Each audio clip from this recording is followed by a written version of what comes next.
सभी का स्वागत है द पूर्वास किचन में। आज हम लोग बनाने वाले हैं मैंगो जाम। अगर आप भी मेरी तरह मैंगो लवर है तो आपको ये रेसिपी बहुत पसंद आने वाली है, क्योंकि इसमें मैंने कोई भी आर्टिफिशियल कलर यूज नहीं किया है और कोई भी आर्टिफिशियल फ्लेवर यूज नहीं किया है।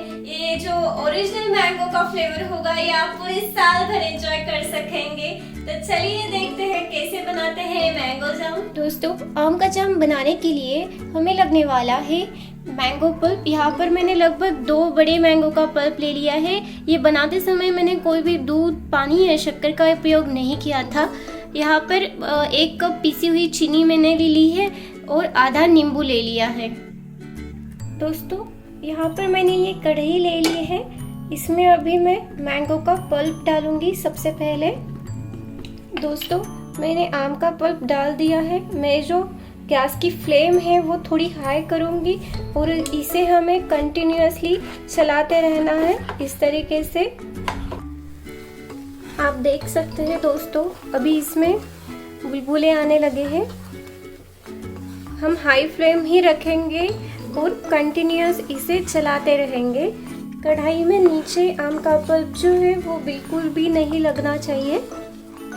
जनरली हम जो भी फ्रूट्स का जाम बनाते हैं तो उसमें हम जितना पल्प लेते हैं उससे आधी चीनी ले लेते हैं। बट आम का जो है वो ऐसा है कि आम एक बहुत ही मीठा फल है, इसीलिए मैंने सिर्फ 1 कटोरी शक्कर लिया है इसके लिए। आप पहले अपना आम जो है वो चेक कर लीजिए। अगर बहुत ज़्यादा मीठा नहीं है तो उसके अनुसार आप शक्कर का जो प्रमाण मैंने दिखाया है उसे थोड़ा बढ़ा भी सकते हैं अपने टेस्ट के अनुसार। देखिए दोस्तों, आम का जो पल्प है वो गाढ़ा होता जा रहा है।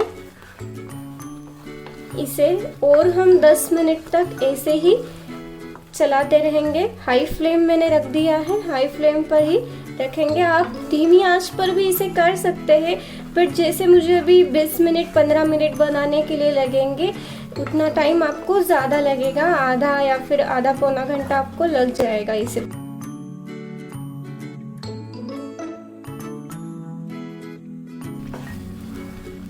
इसे चलाते हुए हमें अभी लगभग 10 मिनट हो गए हैं। मैं जो गैस की फ्लेम है वो थोड़ी मीडियम करूंगी इस तरीके से। और इसमें अभी मैंने ये 1 कटोरी शुगर लिया था, इसमें से मैं फिलहाल आधी कटोरी इसमें ऐड करूंगी और आधी कटोरी बाद में ऐड करूंगी। फिर से फ्लेम को हाई करके हम इसे और चलाएंगे। जैसे ही हम इसमें शुगर ऐड कर देते हैं दोस्तों, इसका जो कंसिस्टेंसी है वो थोड़ा पतला हो जाता है।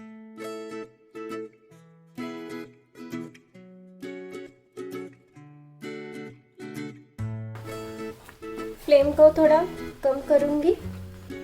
बची हुई जो चीनी है ये मैं इसमें डाल दूंगी। यहाँ पर मैं आधा नींबू का रस ले लिया है, ये भी मैं इसमें ऐड करूंगी और हम और 10 मिनट तक फिर से इसे चलाएंगे इस तरीके से। अभी मैंने जो फ्लेम है वो मीडियम कर दिया है।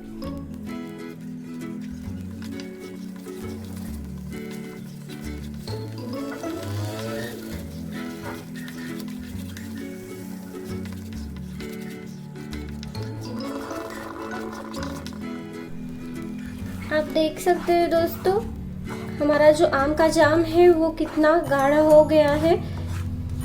इस तरीके से हमें इसे,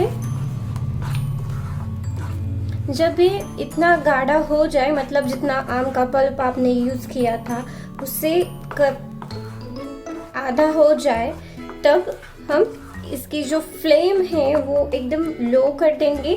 और अभी हमें चेक करना है कि हमारा आम का जो जाम बना है वो करेक्ट बना है या नहीं। इसके लिए एक टेस्ट है, ये मैं आपको अभी दिखाऊंगी। आम का जाम हुआ है या नहीं इसके लिए मैं एक टेस्ट करूंगी। थोड़ा सा जाम हमें लेना है, इस तरीके से मैं प्लेट में डालूंगी थोड़ा, और हम देखेंगे कि इसके आजू बाजू कोई भी वाटर का मार्क नहीं है या फिर कुछ भी ऐसे पानी नहीं दिख रहा है। देखिए साइड से भी, और ये बिल्कुल भी फ्लो नहीं कर रहा है। देखिए दोस्तों, मैं पूरा इस तरीके से खड़ा कर रही हूँ प्लेट को, फिर भी ये फ्लो नहीं कर रहा है। इसका मतलब ये है कि आपका जाम एकदम रेडी है। इसे थोड़ा ठंडा होने देंगे, बहुत ज़्यादा पूरा ठंडा नहीं करना है। थोड़ा ठंडा होने के बाद हम इसे ग्लास की बॉटल में शिफ्ट करेंगे। अगर ये पूरा ठंडा हो जाता है तो ग्लास की बॉटल में शिफ्ट करना हमें कठिन हो जाएगा।